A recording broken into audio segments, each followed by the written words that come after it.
presenta Motorola con su Moto G72. Hello, Moto.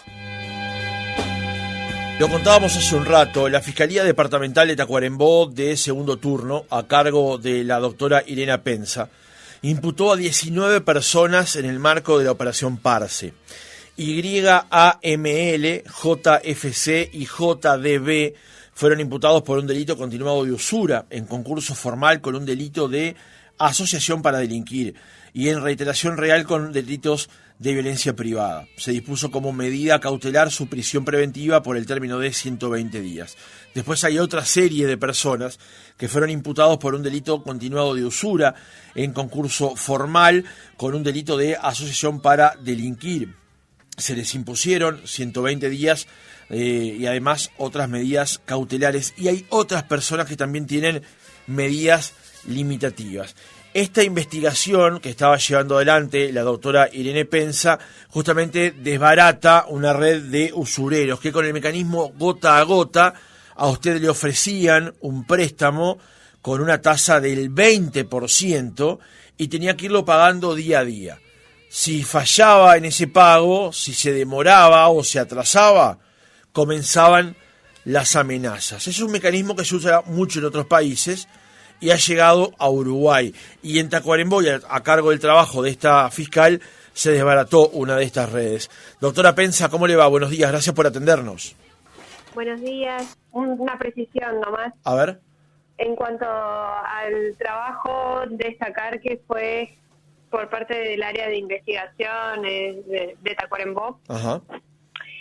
Porque yo estoy hace acá poco tiempo. Doctora, ¿cuándo y cómo comenzó esta investigación? En febrero del año pasado, una denuncia anónima dio origen a la investigación. Ajá. ¿Y esa investigación, que la denuncia original, qué es lo que señalaba?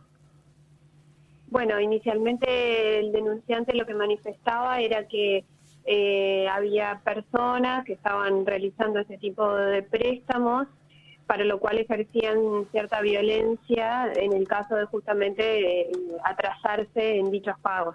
Ajá. ¿Estos eran empresarios, trabajadores? ¿Qué tipo de personas eran los denunciantes? Los denunciantes son, el marco en el cual incide esa maniobra, por lo menos en el restringido al ámbito que yo tuve la investigación, es para pequeños y medianos empresarios o emprendedores, es decir, comercios, peluquerías, almacenes, kioscos, venta de ciertos productos o emprendimientos, siempre en ese ámbito. No se trata de víctimas consumidores finales, familias, Ajá. por ejemplo. Uh-huh. Doctora, ¿cómo era el mecanismo para el llamado repago de estos préstamos? Bueno, se realizaba a través de plataformas disponibles, inclusive en Play Store, en los celulares. Se descargaban una aplicación, en otros casos tenían un software propio, y con eso tenían su herramienta de trabajo como para realizar el control de los pagos, ¿no? El crédito no era generado a través de un documento escrito. Uh-huh. O las vías formales o regulares de obtención de un préstamo, sino que se subía a esa plataforma y a la víctima se le entrega un cartón hecho en forma manual, impresoras caseras, donde iban registrando los pagos individualmente realizados por cada uno de los adquirentes de dicho préstamo. Uh-huh. ¿Los montos oscilaban en qué cifras, doctora? Los más bajos a los cuales tuvo acceso esta fiscalía eran de 5.000 pesos, y de ahí para arriba en cifras de 10.000, 15.000, 20.000, hasta llegar a 150.000 pesos es lo que se pudo conocer en el marco de esta investigación. Ajá. Lo cual no quita o excluye que haya otras cifras superiores. La tasa de interés, llamémosle, era usualmente del 20%, ¿no? Exactamente, desde el día 2 de tomado este préstamo, empezaban a correr esos intereses del 20%. Es decir, al día siguiente ya había un 20% de recargo en lo que era la cuota. Claro. Y así sucesivamente hasta llegar al día 24, porque en general estos préstamos se debían pagar en 24 días. Los préstamos de mayor cantidad podían llegar hasta 30 días. Ajá, o sea que el préstamo que recibía una persona debía cancelarlo en 24 días, pagando una cuota todos los días. Exactamente, consecutivos e ininterrumpidos. Ajá. Y si pasaba un día, o sea, el siguiente la tasa ya crecía un 20%. Sí, en realidad ya la tasa estaba distribuida en un 20% desde el día 2. Cada cuota tenía el recargo, digamos, de un 20%, generando que en 24 días a una cifra, por ejemplo, para poner en 10.000 pesos, ya necesariamente en 24 días se transformaba en 12.000. Claro. Y en el caso de no poder abonar en dichos días, en 24, inmediatamente aparecía otra persona de esa misma organización o de células paralelas otorgando nuevamente dinero para tratar de saldar lo anterior también a un 20%, y muchas veces se refinanciaba la misma deuda con un préstamo nuevo con el mismo prestador, haciendo un recargo inclusive superior al 20%. Claro. Doctora, ¿la nacionalidad de las personas imputadas, cuáles son? En su mayoría, en el caso de Tacuarembó, colombianos, una sola persona de nacionalidad venezolana, y como he manifestado en alguna otra oportunidad, también había alguna persona muy allegada a estos grupos de nacionalidad uruguaya, pero con esto me refiero a que son personas muy allegadas, es decir, forman parte del ámbito de confianza de los colombianos, sean parejas, sean amigos de un tiempo que han tenido mucho arraigo. Siempre se mueven dentro de círculos de confianza, de familia o amigos. Uh-huh. Doctora, ¿cuáles son los delitos que se imputan en este caso? Como usted bien lo dijo al inicio, los delitos que se imputaron en la mayoría de los formalizados es un delito continuado de usura en concurso formal con asociación para delinquir.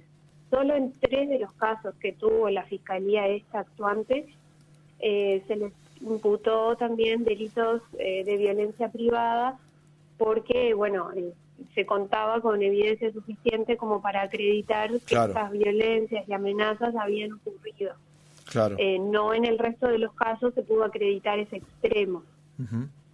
Sí, doctora, justamente en la solicitud de formalización usted pone: cabe mencionar que para la obtención del pago en todos los casos se empleaba la extorsión y medios violentos, en cuyo caso la gente culmina pagando por miedo a sufrir un daño a sus bienes o su familia, porque los métodos de cobro no son legales, sino que son a través de la exhibición de armas de fuego y presión constante, presentándose en el domicilio o almacenes de las personas afectadas o que hubieran recibido algún préstamo por este grupo organizado. ¿Podemos profundizar un poco sobre esto, doctora, sobre los medios que utilizaron estas personas para justamente amedrentar a las personas que habían recibido esos préstamos? Sí, cómo no. Eso justamente forma parte de la plataforma fáctica, lo cual le llamamos nosotros técnicamente, a los efectos de solicitar y extender el pedido de formalización al juez.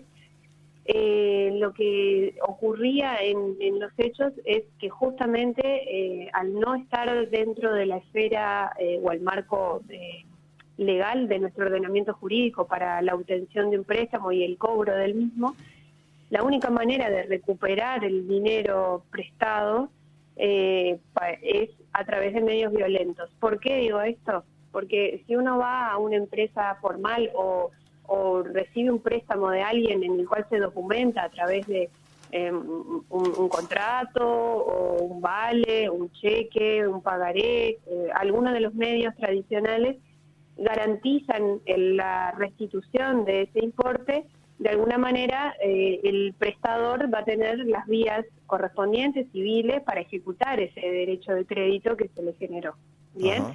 Ajá. En la especie ninguno de estos contratos, digamos, verbales que generan con las víctimas, tenían la posibilidad de ser ejecutados de esa manera. Primero porque había ilicitud en el cobro de los intereses, entonces Claro. existiendo usura, difícilmente puedan acudir al juez civil, para decirlo de una manera que sea entendible por los ciudadanos. Es difícil que puedan ir a solicitarle a un juez la ejecución de un cobro de un préstamo que tiene un origen ilícito. Claro. Entonces, ¿de qué manera se garantizaban ellos la restitución del capital entregado? Porque efectivamente había una entrega de capital a las víctimas. El tema es que para la restitución la única forma es a través del seguimiento constante de una persona a esas víctimas, presentándose en sus domicilios laborales en principio, exigiéndoles, bueno, me tenés que pagar la cuota, y así sucesivamente día a día, a veces, varias veces en el día, se presentaban en presencia de menores, ejerciendo amenazas, y en algunos casos más graves es donde se podía llegar a la exhibición de arma de fuego o amenaza de incendio de comercios, en fin, persecución en otros ámbitos fuera del laboral también ha ocurrido. Pero bueno, para que se entienda por qué este era el mecanismo empleado, el medio para obtener el recupero del crédito, solo podía ser porque no podían acudir a los mecanismos tradicionales de ejecución de un crédito. Claro. Doctora, ¿hubo algún daño concreto más allá de las amenazas a las personas que habían justamente adquirido estos préstamos? Bueno, es una buena pregunta. En el marco de esta investigación, sí hay violencias y amenazas acreditadas con evidencia suficiente. Daño a lo que sería la propiedad, por ejemplo, hay indicios y todavía se continúa investigando. Uh-huh. Bien. Doctora, también en lo que es su presentación, digamos, su solicitud de formalización, se desprende otra realidad, más allá de estos préstamos y de este asedio gota a gota que recibían quienes llegaban a la necesidad, llamémosle, de pedir un préstamo.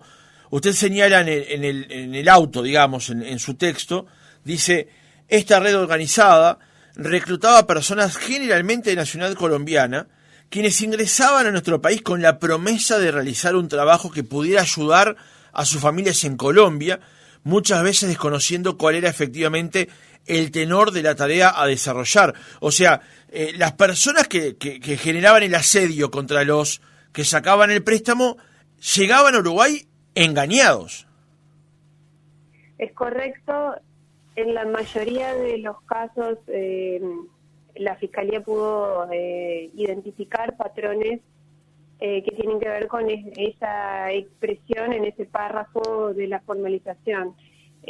Justamente personas de contextos vulnerables en el país extranjero, en Colombia, que eran reclutados y justamente en la mayoría de los casos concurrían a nuestro país en un intento de dar mejores condiciones a sus familiares, con una propuesta laboral de la cual no tenían conocimiento cierto, ni los detalles, ni a dónde iban a ir. De hecho, la maniobra consiste en tener formas muy difuminadas de traslado, de trasiego de personas. Hay mucho dinamismo, mucha movilidad.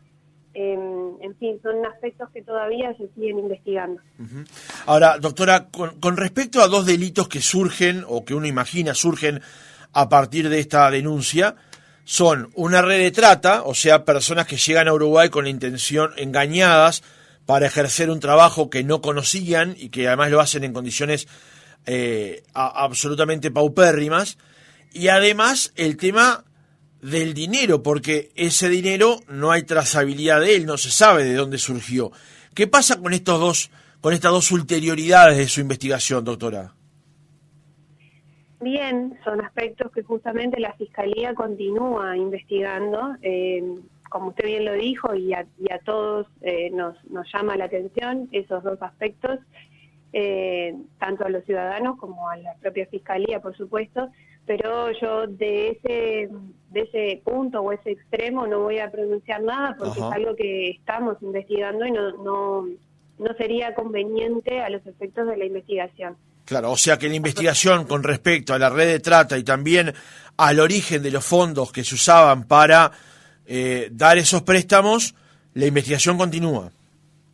Sí, por supuesto que sí. Recién comenzó con la formalización, no hay ninguna persona que haya celebrado acuerdo abreviado por decisión de esta propia Fiscalía, el no abreviar en esta instancia hasta no tener las resultancias de las pericias a un montón de celulares que fueron incautados y otras actuaciones que se siguen desarrollando, porque evidentemente en este tipo de investigaciones, y que como sabrán también hay implicancias en otros departamentos y regionales también, tomar alguna decisión apresurada puede obstaculizar la posibilidad de investigar otras líneas. Entonces eso en principio es algo que no se toma con celeridad, sino con el cuidado correspondiente.